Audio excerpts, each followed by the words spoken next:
Welcome to the Tides Return series, Book 1, The Story of Nathaniel. Chapter 1, Secrets of the Drowned Men. The coastal town of Tide's Breadth existed in a perpetual shroud of mist, a place where the mundane world seemed to fade away and the ethereal took hold.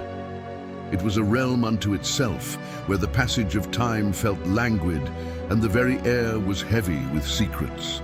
Tide's Breadth had always been Nathaniel Hawthorne's ancestral home, but it had also been a place of unsettling and unspoken horrors. As Nathaniel approached the town, he couldn't help but feel a shiver crawl down his spine. Drawn by a morbid fascination with his family's sinister past, he had returned to Tide's Breadth. The manor, his family's imposing abode, loomed on a craggy precipice and appeared as a sentinel that guarded the town's darkest secrets. Its dark silhouette a stark contrast against the ashen sky. Its Gothic spires, once regal, now seemed to claw at the heavens like skeletal fingers. The edifice overlooked the abyssal waters below, where the tumultuous sea whispered sinister secrets to the forsaken shoreline. As a child, he had fled from this place, tormented by shadowy specters that lingered in the recesses of his memory. Nathaniel's footsteps resonated through the cavernous space as he crossed the threshold. The grand entrance hall was a place where the weight of history pressed upon him, where the spirits of his forebears seemed to linger in the shadows. It had been both his sanctuary and his prison during his childhood, a place where spectral whispers had tormented his dreams. The moment he stepped across the threshold, an eerie silence enveloped him. The grand entrance hall, now a cavernous chamber of desolation, greeted him with faded opulence. It had once been a place alive with the laughter of children and the music of grand parties. Faded tapestries, remnants of the grandeur that had once filled these halls, hung like specters on the walls. Portraits of his ancestors lined the corridor, their faces locked in expressions of stoic disapproval, their eyes following him with an unrelenting gaze. The tapestries, once vibrant with color, now hung in tatters, bearing the scent of decay that clung to their frayed threads. Lady Evelyn, his mother, awaited him in the dimly lit drawing room, a place where tales of the sea and ethereal lore had once captivated Nathaniel's young imagination. But her presence had changed, transformed into something cold and distant. Her once vibrant eyes, the color of the deep sea, had turned a disquieting shade of deep, unnatural green. Her skin, once kissed by the sun, now seemed translucent, as if concealing something malevolent beneath the surface. At first, Nathaniel dismissed the subtle changes, attributing them to the tricks of fading daylight. The oppressive mist that enshrouded Tide's Breadth cast eerie shadows after all. But as days turned into nights, the transformation in Lady Evelyn became undeniable. He found himself avoiding her more and more, seeking refuge from her unsettling presence. Her voice, once a soothing melody, now carried an eerie cadence, her words laden with hidden meanings that left him with an unshakable sense of foreboding. The library, a chamber of forgotten knowledge within the manor, became his sanctuary. Its towering shelves held dusty tomes and faded journals that whispered tales of dark rituals and forbidden pacts.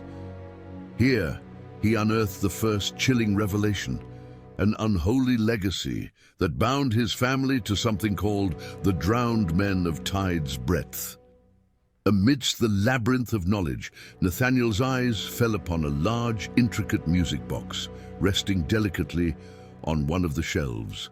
Its craftsmanship was unparalleled, adorned with intricate carvings of aquatic creatures and serpentine tendrils. As he picked up the music box, he felt a strange familiarity, a distant memory tugging at the corners of his mind.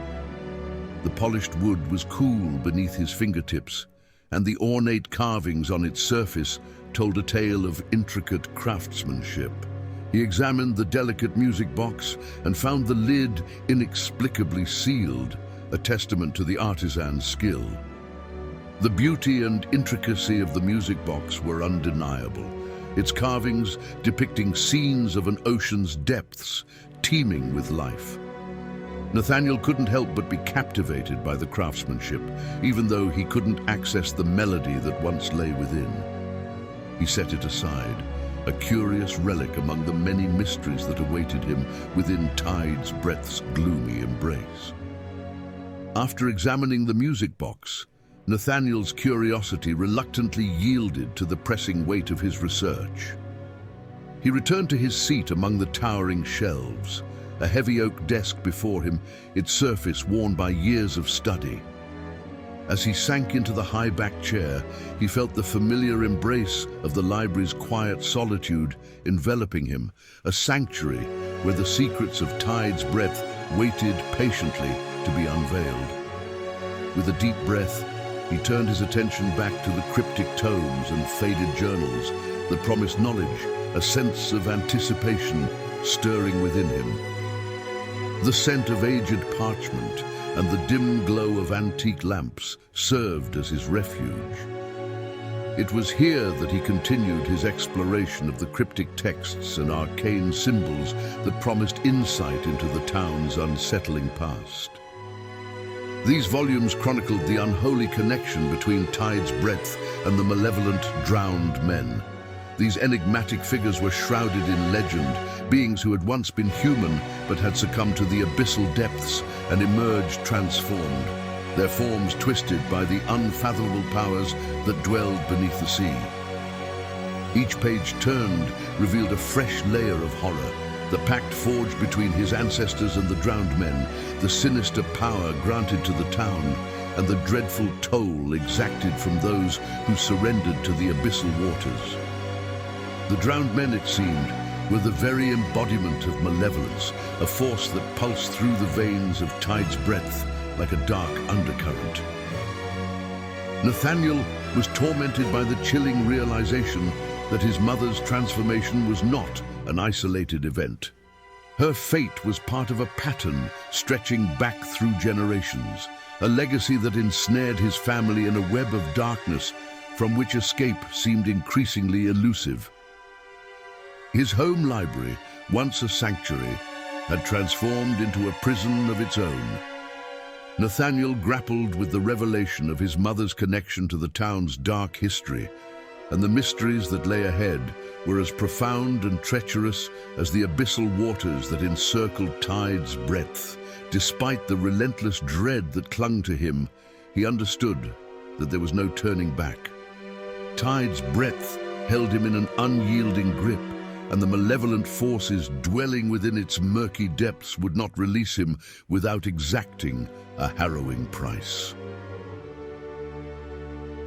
With this chapter's end, enigmas persist, poised for unraveling in the forthcoming chapters of our dark odyssey.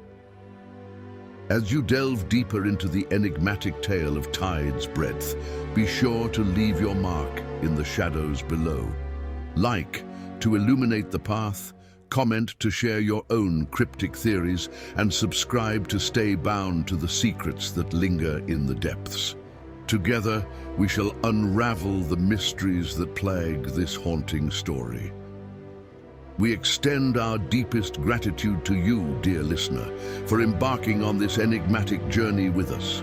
Your presence has illuminated our path, and we are truly thankful for your company in this shadowed realm.